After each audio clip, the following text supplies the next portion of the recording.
Unreal Engine 5.8 just came out and Epic just told everyone something pretty big. It is the last major Unreal Engine 5 release ever.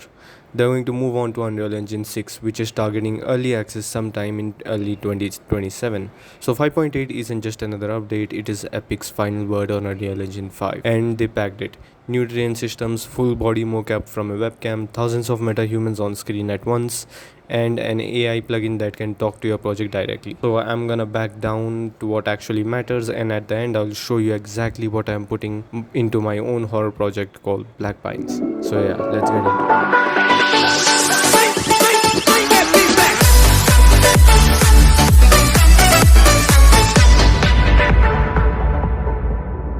Okay, at number 1 we have mesh terrain. Okay, first and probably the headline feature, mesh terrain. For years, Unreal Engine landscape has been built on height maps. Height maps are fast and cheap, but they have one big limitation. They are basically 2D grid pushed up and down. That means no caves, no overhangs, nothing fully vertical, no floating terrain. Mesh terrain throws that out. It's real 3D geometry now, not a height field. So you can build actual cave systems, broken cliff overhangs, underground tunnels, stuff that used to need separate mesh hacks bolted onto your landscape. One important call out though, Epic is labeling this as experimental. That means it's not fully baked yet. Some early hands-on report are saying that it is promising but not perfect. So if you are starting a big open world project today, you probably don't want to bet the whole farm on it yet, but the direction is clear. It is likely where terrain in Unreal Engine is headed in long term. It also plugs directly straight into Nanite and PCG systems, which matters a lot for the next thing I want to talk about. Coming at number 2, we have Procedural Vegetation Editor. Speaking of PCG, UE 5.8 also massively updates how foliage gets placed. The new procedural vegetation editor doesn't just scatter assets randomly, it actually authors biologically accurate trees and vegetation based on real environmental logic like light exposure, terrain angle, moisture, and how close other plants are, etc. And here is the part that's actually a workflow game changer. The new PCG framework lets you make manual edits on top of procedural generation without breaking the underlying procedural logic.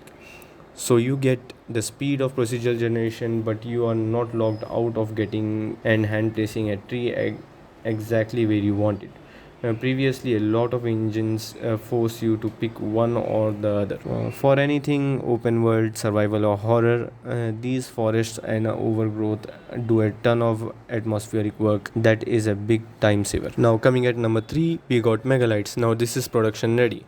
Let's talk about lighting because this is where Unreal Engine 5.8 makes a really concrete claim. MegaLights, Epic's system for handling tons of dynamic shadow casting lights at once, is now officially production ready. What that actually means is Epic specifically optimized this to hit 60 FPS on PlayStation 5, Xbox Series consoles, even with hundreds of dynamic lights in a scene. They also added new debugging and optimization tools so you can actually see what's costing your performance instead of guessing.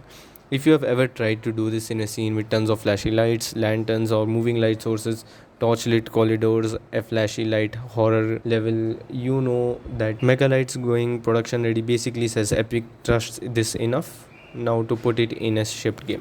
Coming at number 4, we have Lumen Lite. Full Lumen Unreal's real-time global illumination looks incredible, but it's expensive. A lot of indie mid-range projects have struggled to run it as well on a weaker hardware. Lumen Lite is a new medium quality GI mode that uses something called iridation fields with probe occlusion.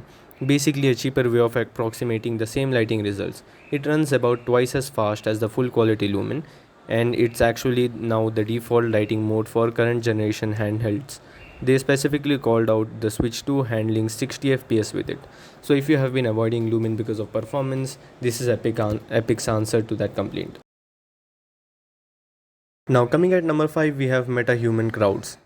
Now characters in crowds, there is one officially called MetaHuman Collections or MetaHuman Crowds, and it's a big deal for anyone making anything related to crowds, because before this metahumans were mostly reserved for hero characters because they were too heavy to be used in bulk. MetaHuman Crowds lets you populate a scene with hundreds of metahumans on mobile and thousands on higher-end PCs and consoles, with the engine automatically swapping in simplified versions of characters far from the camera. It plugs into Nanite and Mars, Epic's crowd AI framework. It is also tagged as experimental, so city scenes, stadiums, battle scenes, that's all suddenly possible without needing a custom crowd system, but it's still in the early days for the tech. Now coming at number 6, we have Mesh to Meta Humans. Character creation also got easier. Mesh to Meta Humans was earlier used only to convert heads. Now it has full body support with arbitrary topography and automatic rigging. Basically, you can take any humanoid mesh you have made or sourced and turn it into a fully rigged metahuman without doing the rigging by hand. For solo developers and small teams, that's huge. Character pipeline used to be one of the slowest parts of the development, and that cuts a big chunk of that out. Coming at number 7, we have Markerless motion capture. Now this one genuinely surprised me. MetaHuman Animator now does full body markerless motion capture, not just face, and it works from a single regular camera including webcams and a lot of customer smartphones. So the barrier that used to exist needing an optical mocap suit and a dedicated studio is basically gone for indie creators. You can capture face and body performance at the same time from one camera, solve it offline for higher quality, and bring that straight into your character. If you're trying to get a creepy human but wrong kind of movement for a monster character, this is very accessible way to actually act it out yourself instead of hand animating everything. Coming at number 8, direct mesh controls. Quick one for animators, direct mesh controls. Instead of grabbing tiny rig controls floating around the character, you can now manipulate and rig directly on the mesh surface. Grab the actual face, grab the actual limb. It's a more film studio style way of posing and animating, and it makes the whole process feel a lot more intuitive. Coming at number 9, we have control rig dynamics. Also new lightweight secondary motion simulation built right into control rigs. Think hairsway or cloth movement, a tail, a backpack bouncing, cosmetic motion that doesn't need a full chaos physics simulation behind it. Epic's claiming that roughly a 5 times runtime improvement over older methods. That matters a lot for multiplayer games where you got a lot of characters on screen and can't afford expensive simulation per character. Coming at number 10, we have Movie Render Graph and LiveLink Hub. For anyone doing cinematic or visual production, two things matured this release. Movie Render Graph is now production ready, and it is a big upgrade to Unreal's rendering pipeline, like graph-based setup, pre-shot control, advanced lighting overrides, and an end display support system. It also added the ability to isolate specific lights when recording or rendering different shots in a new accumulation depth of field feature that gives you the cinematic path trace look without the full performance cost. LiveLink Hub also went production ready. It centralizes your motion capture streams, video feeds, and recording devices in one place, which is great if you are doing any kind of mocap session or multi-camera visual production setup. If you are making trailers, cinematics, or anything YouTube side using sequencer, then both of these are worth digging into. Now coming at number 11, Quickfire, PCG Editor Chaos Cloth.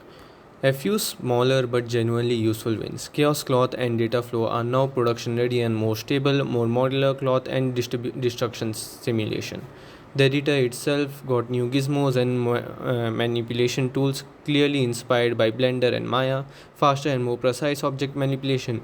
PCG, like I mentioned earlier, now supports complex attribution types for things like procedurally generating entire cities and streets and structures, not just scattering foliage. So now coming at number 12, the AI elephant in the room, Unreal MCP server plugin. Okay, this is the last big one. I saved this for the near end on purpose because I knew the reactions to this are mixed.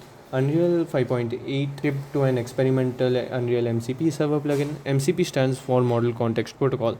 It's an open standard open standard that lets AI models like LLMs, ChatGPT, Claude, Grok, you name it, actually talk to Unreal projects directly, reading and interacting with the engine data.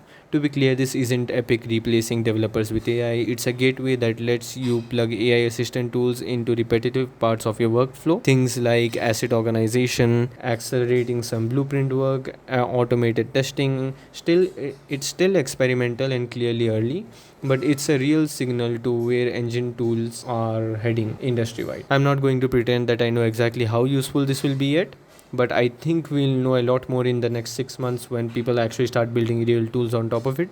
But it's worth knowing that it exists. Alright, at number 13, the Black Pine section. This isn't actually any Unreal Engine 5.8 update, it's just my project that I'm about to explain. So, alright, for those of you who have been following the Black Pines devlog, here's the part you actually came for. Out of everything of these updates, here's what I'm actually going to use. I'm planning to use mesh terrain for real cave systems and broken cliffs instead of faking them with separate meshes. That's huge for the forest section.